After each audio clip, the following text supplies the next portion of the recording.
Yo, what's up, Detroit and everybody across the world? It's your boy D Skino coming to you live from secret location with my man RapTalk. What up, though? Yeah. So what we want to do is just basically just introduce ourselves and most importantly, the man of the hour, Mr. RapTalk. What's up, baby? Appreciate you coming out, brother. Man, I appreciate you having me. So You having me? well, that's right, baby. Let's make it work. So yeah, we want to let Detroit know about you. Let them know that you out here and what you doing and how you doing it and why you doing it. So who are you, man? I go by the name of Rap Talk, Detroit poet. Right. Been moving around, doing my thing. I got a different style of poetry. I call it Rap Talk because I talk to you like through rap form, but it's still poetry. I consider myself somewhere in between poetry and rap, so that's why I'm right in the middle. Right in the Creating middle my of it. own lane, call it Rap Talk. You know what I'm saying? Just something different. That's right. Make absolute sense. Just I get talking it. to him, you know. Yeah. It's like I used to go over this dude's house coming up through the years and go in his room, man, and he had every type of CD you could imagine. So he always been deep into the music, you know what I mean? So All day. you listen to his stuff, you kind of see the influence. You listen to his conversation, that you know he's passionate about the music. So let me ask you this: you started out as a rapper, right? I used to dibble dabble a little Dibble dabble? bit, you know what I'm saying? That's what's up. But as you get older and shit, you leave that shit alone. It's for the youngest though. Don't get me wrong. I still got some bars up in me. For sure. I can rap a nigga, but For sure. I had to switch it to the poetry. But I For definitely sure. did. But let's talk a little bit about the beginning though. When you was a rapper, how was your content, and how was it similar to what you're doing now? Well, my content, I was with the storytelling, trying to be a narrative. You know, coming from Detroit, coming from the streets, seeing a lot of different things. Right. But I always played my position, so I went on no tough shit. I was just on some straight up just storytelling. Try to sneak in a little positivity in there. You know, just give them The hood need dudes like that too, man. Everybody can't be tough from the hood. You know what I'm saying? I whoop a nigga ass though. Don't get me wrong, but That's a given. for sure, I'm just talking shit. Yeah. But in the given, music though, you want to just give out a little game. Just talk about what you know, and that's gonna make you last longer. And that's why I transformed into my poetry, just all the different stories and all the different knowledge, and then try to sneak a little game in on the kids, man, the youth, man. They need something to look to, you know, some positivity. You know what I'm saying? Hold that thought. I'm gonna come back to that thought. The youth need something to hold on to. All day. I'm gonna hold. But don't follow me later on. drinking and shit. Don't follow me drinking. I'm a bad influence. Right. Drinking. Right. And we're responsible. If you notice, we indoors, no drinking and driving. So None of that. you know what I'm saying. Shout out to us. But let me ask you this though: as a young hip hop head influenced by rap, what rapper have left an imprint on you that make you kind of wanna, you know what I'm saying, that influence you as far as with your poetry? I have to say people like Nas, of course, because he's a poet. I consider some of these rappers that I look up to as poets. You know what I'm saying? Even now, even in 2020? Yes, they poets. They still poets. Uh-huh. That's what rap is, rhythm and poetry. You know what I'm Right. saying? R.A.P. So, you know, people like Scarface with the storytelling. I like some of the more the old Ice Cube stuff. You know, Right. I like that. Them the people that influenced me. Of course, Tupac. Tupac was a poet. Right. You know, he started out writing. That's how he got discovered. Right. If you remember in the movie, he got discovered at a poetry reading. Okay. You know what I'm saying? They showed that in the movie, which I didn't know. I didn't know he did write some poetry. Then that book he wrote, The Rose That Grew from Concrete. Yeah. And then I also know that he was in the Shakespeare and all that type of classical stuff. Right. Makes sense. You gotta expand all that, cause once you doodle and write a little bit, Right. your brain is gonna expand. But when you put it to some beat, that's when your different aggressions and stuff come out. Right. That's what I think. Right. Cause like I think like you could take the most ratchetest song, club song or whatever, but if you like just take away the beat and just put the vocals there, somebody can turn it into poetry. Like let's say for instance, I mean let's just play around with just some thoughts and shit for a minute. Just say if you got Juvenile, back that ass up. You know what I'm saying? Don't get me wrong, it's a hood ass song and women shake their ass. But it got an audience though. No, that's what I'm saying. That's what I'm about to get at. It's like if you just take the words and you slow it up, and then let's say that beat ain't there, Right. but he's saying this shit. it could really be a poem if you just take a couple of lines and just change say some it shit. and. I'm right, trying to think of some of the lyrics, but No, I get exactly what you're saying. Well, that's a good point. I do for the most part. You know what I'm saying? Yeah. For the most part, I'm there with you. What I'm really, maybe not my perfect example, Yeah. but what I'm saying is, where I was going with what I'm saying. But that's the but beat. The beat can make shit more than what it is. Yeah. I got what you're saying. That's really what I wanted to take. Yeah. And then, like I said too, like he have an audience. You know what I mean? So whoever that song's speaking to, if you take away the beat and if you kind of change up a word here and there, it becomes right. You can really make it a love song if you wanted to. Right, exactly. Talking to a woman. To that audience. Some females like to be talked to like that. Exactly. That's how some of my shit is. I ain't gonna lie, some of my shit be ratchet. Right. I ain't your average poet. You know what I'm saying? Right. Like I got poems called "Nigga That Bitch a Hoe." I got just off the wall shit, but it's what inspired that? Because that's the one I see buzzing around the internet right now. Yeah. What inspired that? I'm gonna tell you the truth. I used to be like kind of shy to perform that poem because I didn't think how people was gonna perceive it and respect it. Right. I'm knowing it's poetry, you know what I'm saying? Well, let me ask you a question. Let me cut you off. Go ahead. Because the people want to know. I'm asking what the people want to know. Yeah. Was you shy because it wasn't you, or was you shy because you was it was the real you? You feel what I'm saying? And you didn't really want to expose yourself. A little bit of both. A little bit of both. Right. I'm gonna break it down to it's a little bit of both. Yeah. Because as I move around through this poetry world, I just see how a lot of people move, you know what I'm saying? And then by me coming with a poem like that, and kind of slightly was getting known for some of my other more positive stuff. Right. And then but I'm knowing I got this poem in the back of my nugget that I want. Yeah. Cause I used to go to some of the spots and I would just be sitting in the back thinking like, damn, is this crowd, like which one should I do it on? Right. Like, and then what dawned on me, it was like one of the most sophisticated crowds that really liked that shit, and that's what made me like, man, I'm about to start doing this poem a little bit. I can see that. Cause I think they proceed because they know they ain't bitches a hoes, so they just with the shit. Or not even at that. Not even if you say it was a sophisticated crowd, I'm taking it like they was more professional. Yeah. Right. So maybe. You know, they go through their day all day and they professional and they kind of button up, but when they come to see you, you get to talking that shit. Yeah. You feel me? They could let loose. They could be like, I'm that hoe. Or I'm that nigga pimping that hoe. You know what I'm saying?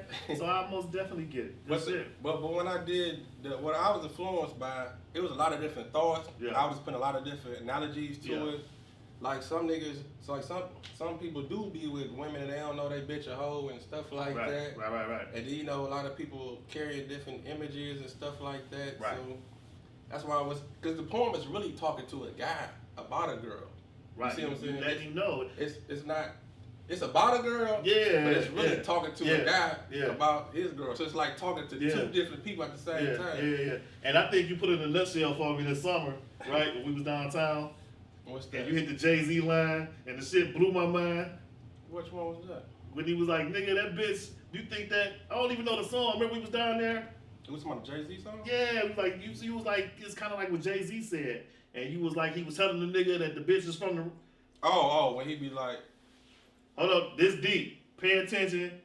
Put everything down. Put the baby to sleep. This is real shit. No, it was in that song, Where I'm From, where he was talking about like the girl will go to the other projects to fuck with other people who ain't from their neighborhood, but they don't know that them niggas is just like us. You talking about that? I'm talking about that part. Yeah, that part. Yeah. When you said that shit, it was just a hell of a scene, man. And it was something that some people were able to have that perspective where they could just rationalize and simplify that shit for you to grab onto it. So when you said it, I'm like, God damn, that's deep. You know what I'm saying? And that's what poetry is. That's why I want to leave people with just lines, Right. I can't. First of all, fucking with this shit. This shit is timeless. You know what I'm saying? We older. Hip hop is a young man's sport, a young man's game. Don't get me wrong, I still respect it, but I ain't about to be running around knocking on 40-year-old nigga running around talking about I'm rapping and shit. You know what I'm saying? I disagree with that. Let's talk about it. For the simple fact that I don't think necessarily you could put a time limit on it. Maybe on certain things you do in the rap game, hip hop game. Twist this motherfucker off my there, man. On camera, I got you, my dog. Don't show this a rock. Diddy ain't paying us. He ain't paying us. Hold on. There we go. Don't show no labels around this motherfucker. No labels. So this is what I'm saying. I don't think it's a time limit. But I on said it's a rock, so they know it's a rock now. I'm sorry, brother. No, we edit that. Ain't gonna edit it. So this is what I'm saying. It's like at least he black. We, you can't put a time limit on the hip hop shit because everybody got something to contribute, no matter what age. You know what I'm saying? True. Even if you like look at something else like boxing, you see that guys go from, in the ring, you know what I mean, contenders, fighting, all that, to being trainers. You know what I'm saying? So maybe you're not always on the stage, but you move into a different aspect of it. I get that. And as you move around, you add game. You know what I'm saying? So we don't want to make our relevance connected to our age. You know what I'm saying? We just contribute in a different way. But to your point though, like you say, it's a difference when somebody is already in the game. You know what I'm saying? But knocking on that door, trying to get in the game, you know what I'm saying? We not doing that. You know what I'm saying? But you the perfect example because you found your own lane. You know what I'm saying? You was able to do what you wanted to do and keep it in the essence of what you had a passion for. You know what I'm saying? For sure, right. So you flipped it to something else. And as far as poetry, you the main person I hear around the city. You know what I'm saying? Rap, poetry, rap talk, for sure, man. You doing your thing, and we see you. And that's why, that's what made me create that lane because I still love hip hop so much. You know what I'm saying? That's in me. Right. It's in me, Right. but I'm knowing like, how can I still get my point across in a cool way? You know what I'm saying? Right. To where a nigga don't come off as looking like an old corny dude. You know what I'm saying? Trying to rap. Right. But and that's why I'm accepted in the poetry world and the hip hop, you know what I'm saying, by the youngest too. Because they get it. Because they like, okay, he being himself. Right. And then some people who look at poetry, they look at that shit like there might be some boring shit. Like, man, I don't want to fucking know poetry. And I get it. You know what I'm saying? Like even some of my closest homeboys, and they come out to the show, I get it. But then when they come out and see how I do it and how I'm whipping it up, how I'm whipping it up, you know what I'm saying? They be like, okay, well, I get you. Cause they're already relating to me. Right. But then when they see how I'm doing the poetry, they're like, okay, I get it. That's you. That's your style. Right. For sure. You know what I'm saying? For sure. And you make it work like that, man. Look good doing it. And what's been some of your experiences like doing it, going from venue to venue, crowds to crowds? What's something that you've noticed and picked up on that you maybe didn't know came with the poetry thing? That they lose. They lose, man. They open minded. They pay attention. Yeah. And they let you just be yourself. You know what I'm saying? That's one thing I learned. You know what I'm saying? I got you. And that's why I kind of got just hooked to it because self-expression, and you just never know how you touching somebody. You can say the simplest thing about your fucked up day. Right. Somebody gonna relate. Right. You know what I'm saying? And that's what give me that. And that's why I write. When I have some shit on my mind, I'll be like, hold on, let me get it out. Right. If I got some shit just bottled up, like let me try to transform this into that paper, to that ink, if I can get it out that Right. day. Right. Cause sometimes you can't force it and get it out. That's deep. But on this scene, man, that poetry scene, and it's bubbling on this underground shit. Right. It's getting bigger and bigger, and I'm happy to be a part of it. Especially like right now, I see it. Do it be like back in the day we had the rap shit, we had the East Coast, West Coast. Do it be like that in poetry? You know what I'm saying? East like side, Detroit, west side of Detroit. like Detroit poets don't fuck with New York poets and then go down like that. Nah, they don't be on that shit. A lot of them be traveling and they be going to other places, doing shows and shit. Right. And that's what I'm tapping into, like trying to broaden my audience and stuff like that because it be people coming in here.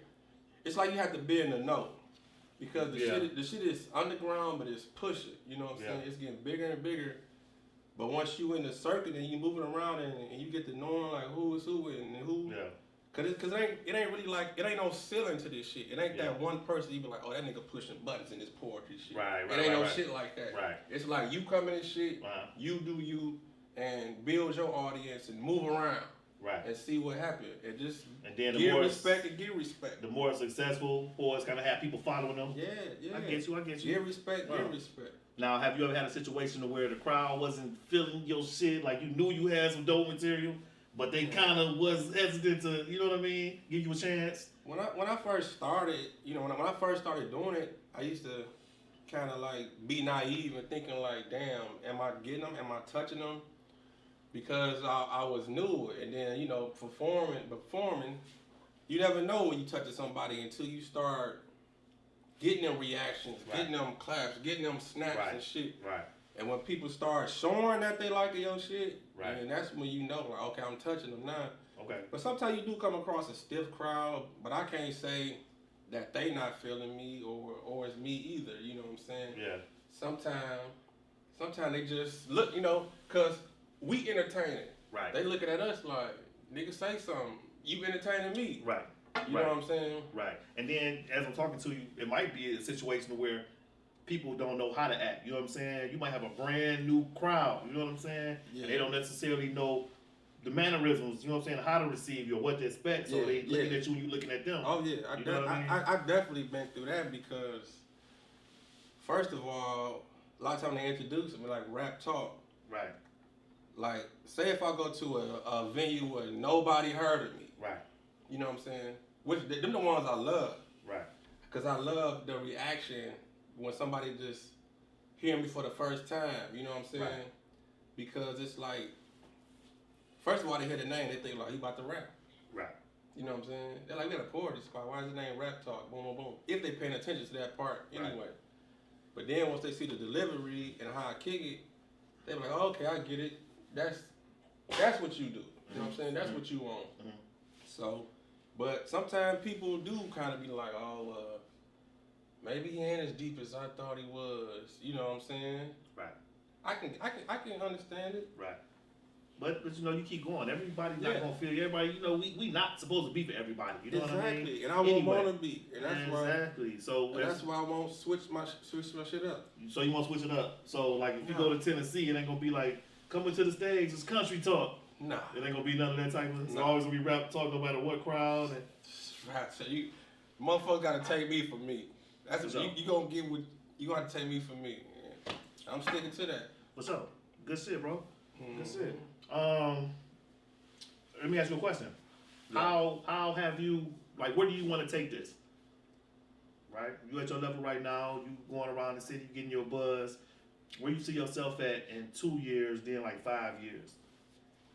I wanna make this shit rock star, man. Right. That's my goal with this shit, man. And I'm glad you asked that. And I want it on fucking tape. In the making, I want to make it cool for poetry.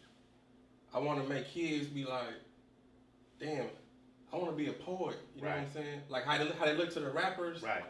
They look to him like, oh, he cool. Like, oh, not putting none on some of the elder poets. You know what I'm saying? Not disrespect none of them. Right. But you know what I'm saying? I look like him. Like, man, he look like me. You know what I'm saying? He don't dress like such and such or You relevant. You relevant. Exactly. I want to look at this shit like it's cool. Yeah. Like I want to like have that poetry shit. Like it could be in arenas. It could be tours, just like comedians and shit. Right. It could be a fucking Kings of Poetry out. That's what's you know what I'm saying? That's what's up. It could be people sitting at home watching TV shows or poetry or movies and shit. Now, do you think that poetry can stand on its own? Can it sell out arenas and shit like that? Or do you think they would have to marry with something else to get that type of, you know what I'm saying, machine generated? You feel me? That's a good question. And that's why I'm in between of where I want to take it. Yeah. And I'm trying to think of the different realms that can still be associated with it to where it can hold people's attention. Right. That's why I look at comedy. I don't know why I'm like this, but I got this thing of studying comedians. Mm-hmm. I do poetry, even though I got some poems that is funny too. Mm-hmm. I try to put some of that in my shit, in my poetry too, like comedy. Mm-hmm. You know what I'm saying? I got stuff for that too. But I study comedians for some reason. They stage presence, how they move, how they associate with the crowd.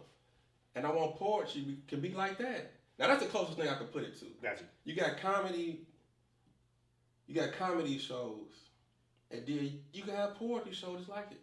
I get it, and even taking it a step different from what you're saying, just like comedy, they marry that into plays and different things like that. Marriage. Yeah, you could marry that into plays and things like that. The poetry, you know what I'm saying? Part of it. You get real deep and creative with it. You know what I'm saying? You could have a just like some plays you may see, like Tyler Perry plays, they do a lot of singing in them. Yeah. You know what I'm saying? So what if y'all had plays? See With what I'm the saying? poetry. With the poetry in there. I'm You there feel with me? it. I'm on that. That's what I'm talking We about. patented that too, so don't try. This is over. Listen. Commercials. Yeah. I done wrote commercials in poetry form. You know what I'm saying? Shit like that. You know, the same way how they got Pepsi and shit and motherfuckers hippity hopping. Yeah. It's some cool ass poetry for Yeah. a Pepsi commercial. Yeah. For a Ciroc. Yeah. I can Ciroc. You know what I'm saying? I can talk some shit in poetry form for a commercial. Yeah. You know what I'm saying? Yeah, The Corona, whoever. Yeah. Any type of product. Yeah. We can take it there. Yeah. Just make it cool. Right. That's what I want. I'm making poetry cool. Not saying that it's not cool. No, I know what but you're the saying. first thing You have to be. they think you gotta be broad, you gotta be born, you gotta be sitting on a fucking Exactly. backyard on a Exactly. fucking And it's corny. in a porch in the corny. hills somewhere reading poetry. Yeah. But we got to find a way to translate it to make it relevant into our community. You know what I'm saying? Because it ain't like we don't love or like love stories or love stories can't appeal to us. Yeah. You know, we had the Jason lyrics. We had the Love Jones. Love Jones. Love Jones was that, a hit fucking movie off of poetry. You see what I'm saying? Off of You see poetry. what I'm saying? I never saw it though. You I never heard it saw was good. I know